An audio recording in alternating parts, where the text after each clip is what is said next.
Isaías 61, no verso 1 diz: o Espírito do Senhor Deus está sobre mim, porque o Senhor me ungiu para pregar boas novas aos quebrantados, enviou-me a curar os quebrantados de coração, a proclamar libertação aos cativos e a pôr em liberdade os algemados, a apregoar o ano aceitável do Senhor e o dia da vingança do nosso Deus.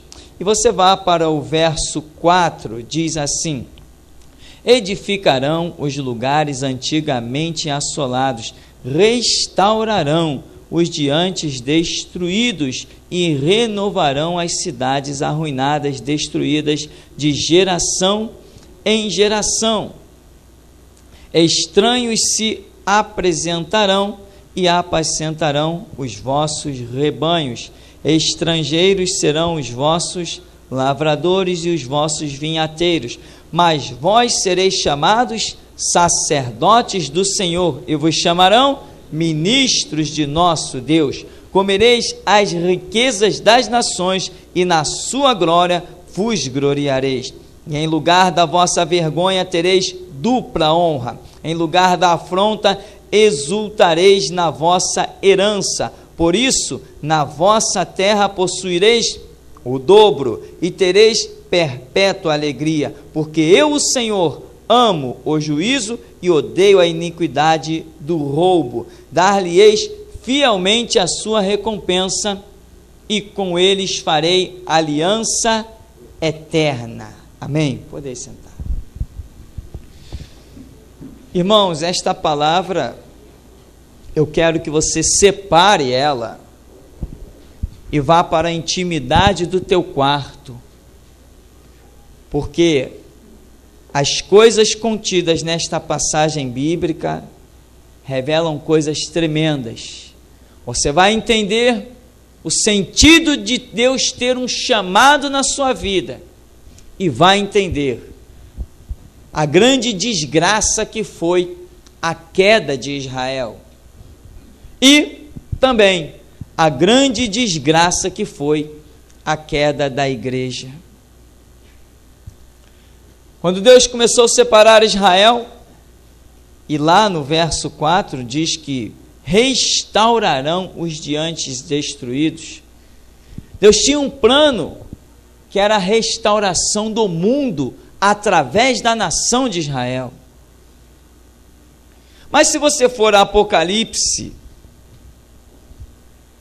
capítulo 1, versos 5 e 6, você vai encontrar Jesus Cristo também dizendo que com o sangue dele, que é uma unção bem maior, amém, ele nos comprou e nos fez também o quê?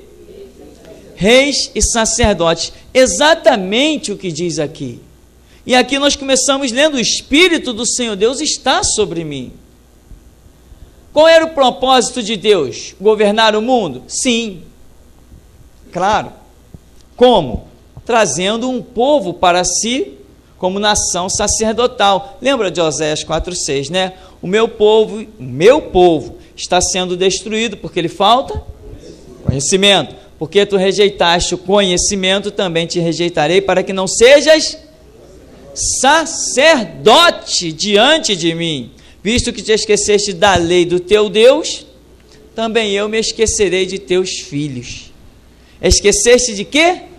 Da lei do teu Deus. Ora, então não tinha mais sentido. Eu queria que você fosse o quê? Sacerdote. Mas tu te esqueceste de quê? Da lei. Então não tem mais sentido. Eu te rejeitei. Você não presta para mais nada.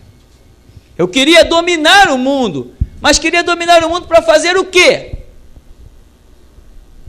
Implantar a minha lei. A minha lei, ela só é implantada através de quê?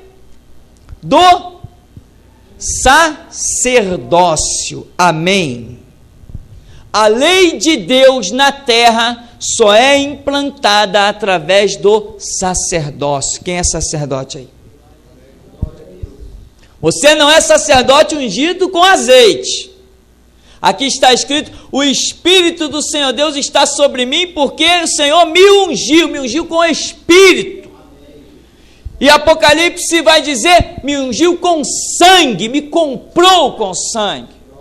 Isso é unção, meu irmão, para diabo nenhum ousar olhar para você.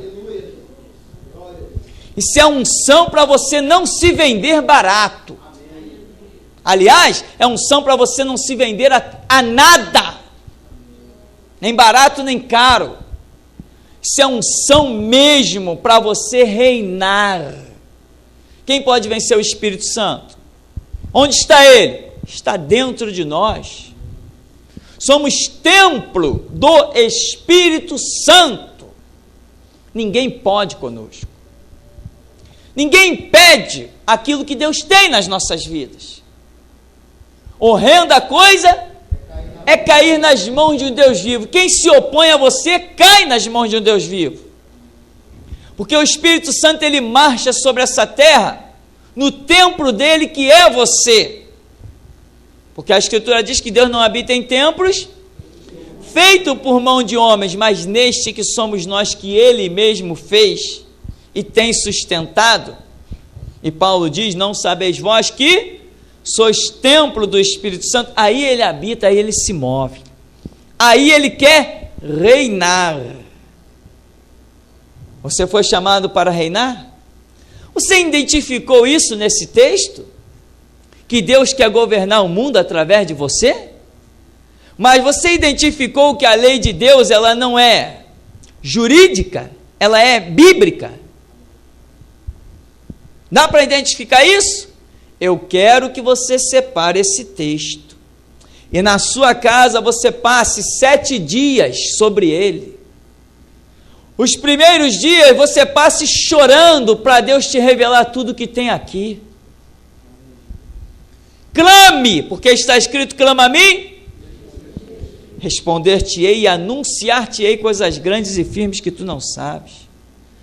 Esse texto não morreu no Antigo Testamento, porque o nosso Deus é o mesmo, ontem, hoje, eternamente.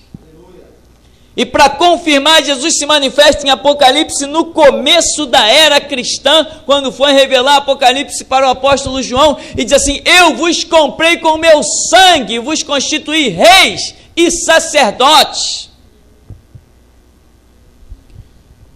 A Bíblia diz que Davi era um homem segundo o coração de Deus. Por quê? Porque Deus, desde que Deus chama alguém para governar, ele chama e dá a sua lei. Amém? Existiam as nações? Existiam. O Egito não estava lá? A Etiópia não estava lá? Todas as nações, os países do mundo não estavam lá? Estavam. Israel não estava cativo? Estava. Quando Deus chamou Moisés e libertou Israel, o que fez no Monte Sinai? Deu a lei, é essa aqui, ó.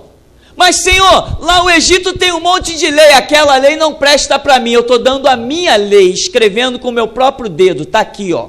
Não matarás, não adulterarás, não roubarás, não furtarás, não dirás falso testemunho, não cobiçarás nada de ninguém, não terás outros deuses diante de mim. Eu visito a maldade dos pais nos filhos até 3ª e 4ª geração daqueles que me aborrecem e faço misericórdia a milhares dos que me amam. Esta é a minha lei. Terei misericórdia de quem eu tiver misericórdia, compadecer-me-ei de quem eu quiser me compadecer. Está aí a minha lei. É com ela que vai governar, Moisés. Mas Senhor, e as leis da Etiópia não me interessam. O meu reino só é governado pelas minhas próprias leis. Amém? Isso está escrito aqui nesse texto. Você já viu? Você é rei. Você é sacerdote. O projeto de Deus é governar o mundo com o sacerdócio. E a Bíblia diz que Jesus Cristo tem um ministério trino. Ele é o quê? Ouro, incenso e mirra, ele é o quê? Rei, profeta e sacerdote, não é isso que ele é? Pois é. O plano de Deus será cumprido, amém? Deus governará o mundo com sacerdócio, sim ou não? Sim, o milênio, quando Cristo descer no Monte das Oliveiras, implantar o seu milênio, direto de Jerusalém, reinando do templo, e governará o mundo por quanto tempo? 1000 anos. Ele mostrará que o plano dele não será frustrado, porém, terá que mandar o próprio filho, porque os homens fracassam. Mas está escrito: a minha palavra não voltará vazia, ela cumprirá o que lhe apraz. Ele não vai deixar o projeto dele ficar envergonhado diante dos anjos, nem diante de ninguém. Porém, Cristo Jesus mais uma vez terá que voltar em carne, reinar 1000 anos para mostrar que o Senhor realmente é Deus. Então, meu irmão, o projeto de Deus é reinar, mas como? Com o sacerdócio. Davi era o homem segundo o coração de Deus. Por quê? Porque consultava a Escritura, ele consultava o livro dos reis para poder reinar, ele consultava o livro das crônicas, e ele mesmo escrevia pela inspiração de Deus aqueles salmos maravilhosos que nós conhecemos. Quando Deus chama Josué para substituir Moisés, o que Deus fala para Josué? Josué, organiza aí um congresso, organiza aí um senado, eu estou precisando de representantes nessas políticas aí, igual às outras nações. Não, a lei já foi dada, Josué. Observa tudo quanto o meu servo Moisés escreveu, não te desvies nem para a direita nem para a esquerda, para que prudentemente te conduzas e faças prosperar o teu caminho. Ser forte e corajoso, não pasme nem te espante, que o Senhor teu Deus é contigo por onde quer que tu andares. Medita no livro da lei de dia e de noite. Há uma regra para reinar neste mundo. E aqueles que se sujeitam às regras de Deus são sustentados por Deus. A igreja, meu irmão, fracassou, e te digo mais, essa visão ela é muito difícil de ser alcançada. Amém, meu irmão? É difícil. Eu entendo que é difícil, mas também eu entendo que Deus não derrama da sua água santa sobre qualquer um. Está escrito em Isaías 44:3 que ele derramaria água sobre o sedento. Você tem sede de Deus? Está escrito que ele responderia a quem clamasse. Clamor não é simplesmente jogar uma palavra para o alto.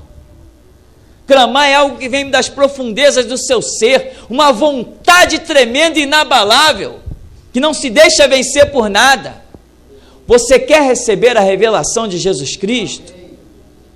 Você quer pagar o preço para ter essa intimidade com Ele? Irmãos, há uma glória proposta para a vida daquele que se submete às leis de Deus. Nunca vi desamparado o justo, nem a sua descendência mendigar o pão. A vereda do justo é como a luz da aurora que vai brilhando mais e mais até ser dia perfeito.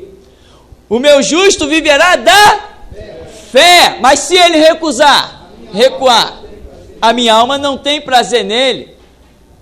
O Senhor diz que aquele que nele confia receberá asas de águias, correrão e não se cansarão, caminharão e não se fadigarão. Quando forem velhos, ainda na velhice, o quê?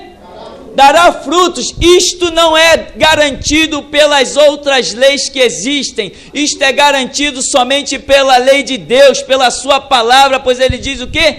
Eu velo sobre a minha palavra para cumprir. No nosso Congresso Popular, os homens criam lei e eles mesmos burlam, passam por cima dela, mas o nosso Deus cria a lei e vela sobre a sua palavra para cumprir. Então, meu irmão,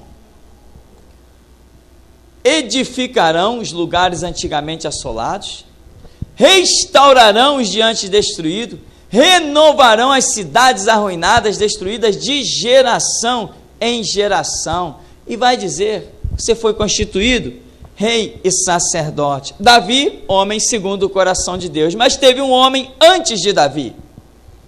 Como ele se chamava? Saul. Este homem nós sabemos, identificamos pela Bíblia, está lá em 1 Samuel 15:23, que este homem foi rejeitado. Por que ele foi rejeitado?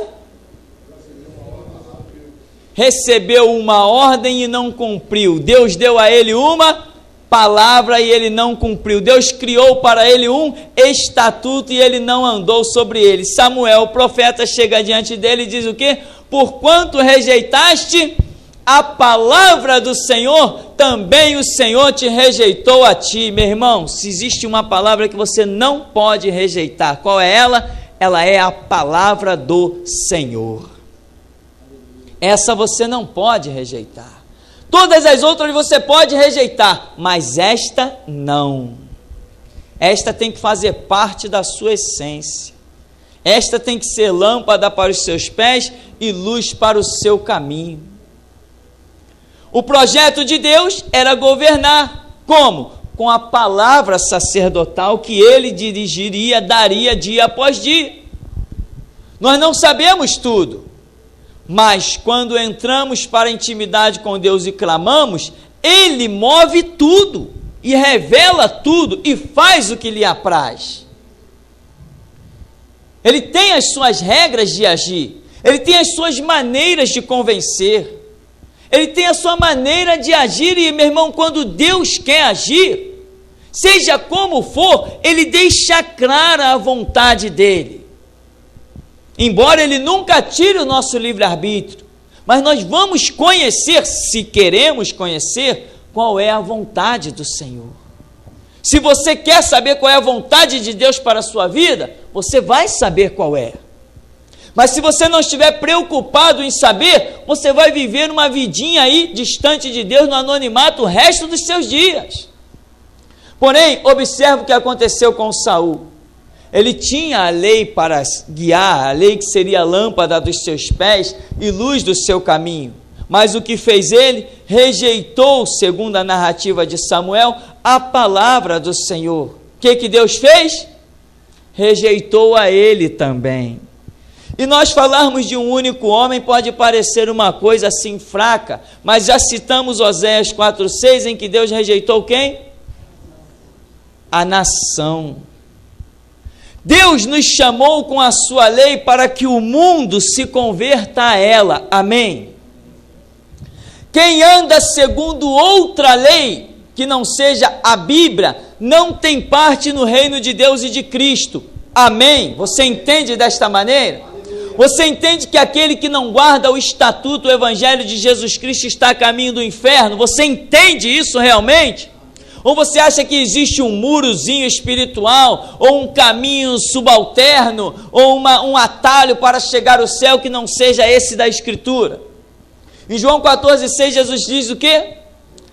Eu sou o caminho, e a verdade, e a vida, e ninguém vem ao Pai senão por mim. Meu irmão, nós estamos estudando em história da igreja, um grupo pequeno, porque essa tem sido a direção do Senhor, e nós estamos vendo dia a dia o porquê da igreja ter caído nesses milhares de anos, nesses 2000 anos. Nós vimos que a igreja tentou escapar da própria Escritura, abriu margens para se associar, se aliançar com outras questões. E aqui, quando nós lemos no versículo 9, o Senhor diz: dar-lhes-ei fielmente a sua recompensa, com eles farei o quê? Aliança eterna.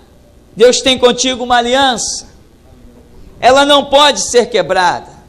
O que nós estamos vendo ainda nos dias de hoje?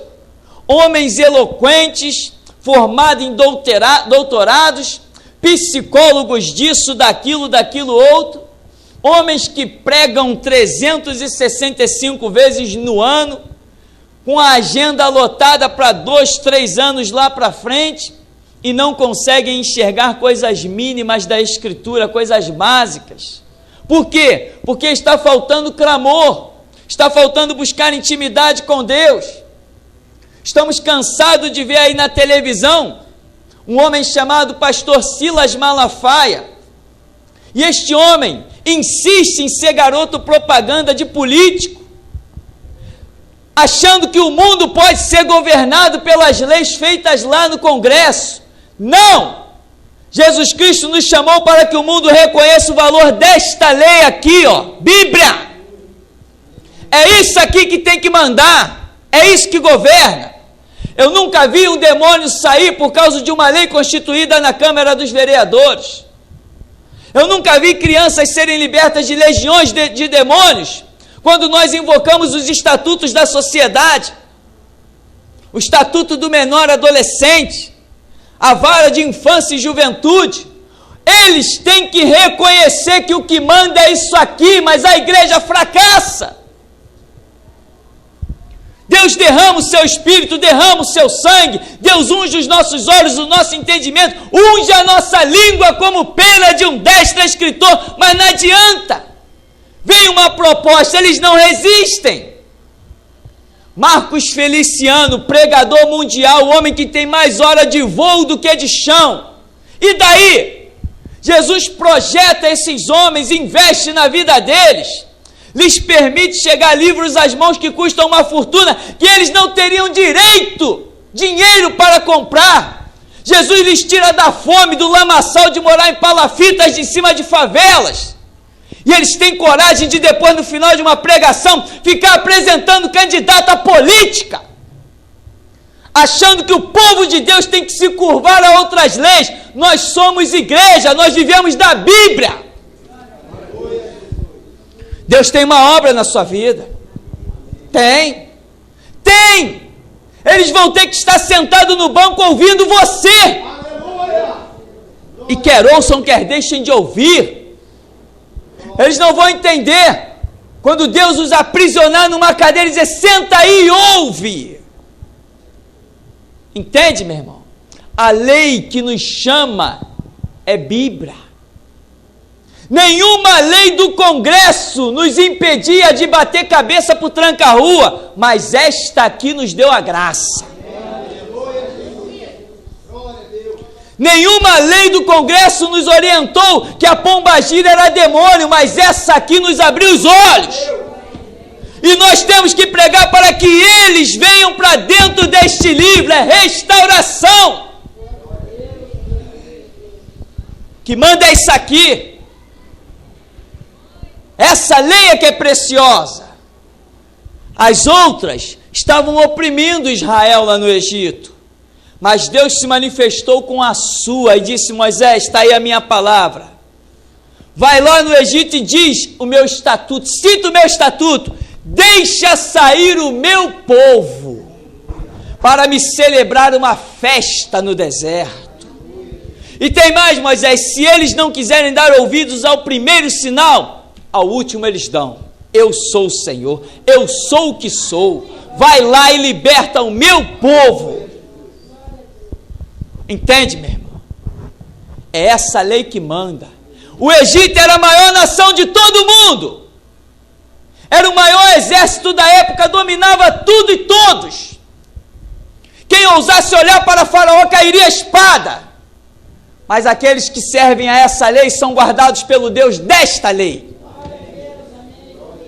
Um homenzinho, um pastorzinho folgado do deserto, com um pedaço de pau na mão, chegou lá e fez uma destruição para mostrar que a lei que tem que prevalecer é essa. Você é homem de Deus? Você é mulher de Deus? Você está comendo Bíblia? Você tem o Espírito da glória de Deus? Você sabe que a Bíblia é a palavra de Deus? Você foi liberto de um câncer? Você foi liberto dos bisturis? Não pela lei de lá, mas pela lei daqui. Para que Deus fez isso? Para agora te abrir as portas e você proclamar qual o sentido da sua vida. Por que Deus te chamou?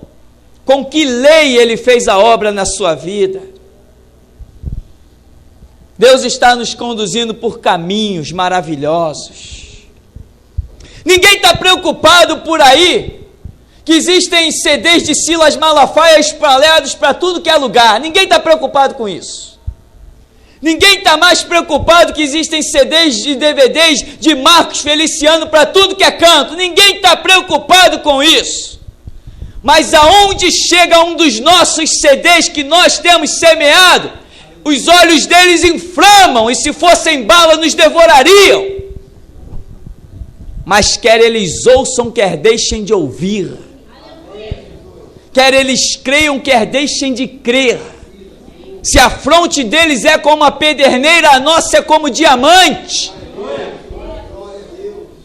Nós sabemos em quem temos crido e estamos certos que Ele é poderoso. Não servimos um Deus de fantasia. Agora, irmão, restauração é para valentes. Agora, ninguém vê mais glória do que um valente. Amém. Os cânceres estão por aí destruindo um monte de gente, mas nós estamos de pé. E vamos continuar. Não me interessam as estatísticas tenebrosas que a ciência está fazendo. O que eles demonstram pela estatística lá no mundo, não me interessa, eu não sou do mundo, eu fui comprado com sangue. Eu não faço parte deste mundo. Eu não preciso de amizade com político para ter pão na minha mesa. Eu não preciso de leis do Congresso para saber que caminho tenho que trilhar. Eu sou igreja, eu sou pregador do Evangelho. Eu não me rebaixo. Eu é que não me rebaixo. Eles dizem que não se rebaixam, mas se rebaixam sim. O Cristo que eu prego não tem homens no Congresso nem no Senado. O deles tem. Por isso nós não servimos o mesmo Deus. Eu não sou garoto propaganda. Já me ofereceram fortunas por programas de deputados. Eu digo não. Aqui não precisamos de nada deles. E nunca vamos precisar. Ah, você não pode falar do amanhã. O meu amanhã está garantido. Porque o meu Deus é quem levanta o amanhã. Então, querido, atente para esse texto. Você vai devorar esse texto de Isaías 61. Você primeiro vai clamar ao teu Deus: Senhor, não me deixe escapar nenhuma vírgula desse texto. E você vai juntar ele com Apocalipse 1, dos 5 e 6. Você tem que se deter, você tem que receber a revelação. Enquanto eles estão por aí demonstrando as suas carências nas suas alianças, apresentam um monte de amigo político, ainda tem o descaramento de vender o povo de Deus. Nós precisamos de homens lá dentro. Esse aqui é bom, esse aqui é um homem de palavra. Eu só conheço um homem de palavra. Só conheço um, e se chama Jesus Cristo. Ele diz: eu velo sobre a minha palavra para cumprir. Ele é de palavra. Se ele não fosse de palavra, eu e você não estaríamos vivos. Ele é de palavra. A palavra dele é que nos dá vida, é que nos cura, é que nos dá o alimento, é que nos dá as vestes, é a palavra dele. Então, meu irmão, o tempo chegou. O tempo chegou. Onde você pensa que vai essa pregação? Duvido que você imagine. Ela vai aos 4 cantos da terra. Esta pregação vai aos 4 cantos da terra. Aleluia. E vamos ver se as leis deles nos podem parar. Está lançado o desafio. Eu não me chamo Elias, mas o Espírito que estava sobre ele está sobre mim. E está sobre ti. Esse é o tempo.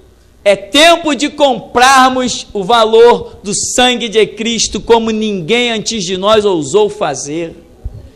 É tempo de realmente mostrarmos a diferença. Eu falei, como a Bíblia diz, diferença do que serve e do que não serve. Está escrito em Malaquias que Deus fará diferença do que serve e do que não serve. Quem serve está aqui dentro da igreja, quem não serve está lá fora no mundo. Aonde? Não interessa. Pode estar na cadeira da presidência, pode estar na cadeira dos governadores, dos prefeitos, estão lá fora, não serve. O Deus que nós servimos não chama para administração social quem bate cabeça para os demônios, nem quem confecciona bonecos de gesso, nem quem distribui objetos ungidos para o povo. O Deus que nós servimos só aceita um governo com a sua palavra. Claro, sempre tem aquele, você não acha que seria muito bom se houvesse um presidente crente? Digo assim, seria uma maravilha, mas eu só acredito que um presidente seja crente se ele chegar na televisão, pegar a Constituição, rasgar no meio e pegar a Bíblia e dizer assim, eu vou mostrar para vocês como se governa. Aí ele é crente. Cadê a coragem? Essa coragem, meu irmão, não foi dada a qualquer um. Até hoje tem gente aqui dentro que quando a coisa acontecer realmente, vai embora. Não se iluda, meu irmão. Deixa eu dar uma notícia trágica para você. Nem todos os que estão aqui dentro nesta noite herdarão a glória de Deus. Que ilusão, que coisa terrível. Pois pode acreditar nisto. Nem todos os que estão aqui dentro esta noite herdarão a glória de Deus. Agora, meu irmão, uma coisa é certa. Luta. Clama por misericórdia. Deus, abre a minha mente. Aonde eu estou errada? Aí a Escritura diz, põe a tua boca no pó. Talvez haja esperança. Agora, se você quer ver a glória de Deus, comece entendendo que o mundo tem que ser governado pelo sacerdócio, pelo que a Bíblia diz, e não por outra lei, quaisquer que sejam elas. Amém? Então, meu irmão, ficamos por aqui. O Senhor nos abençoe em nome de Jesus.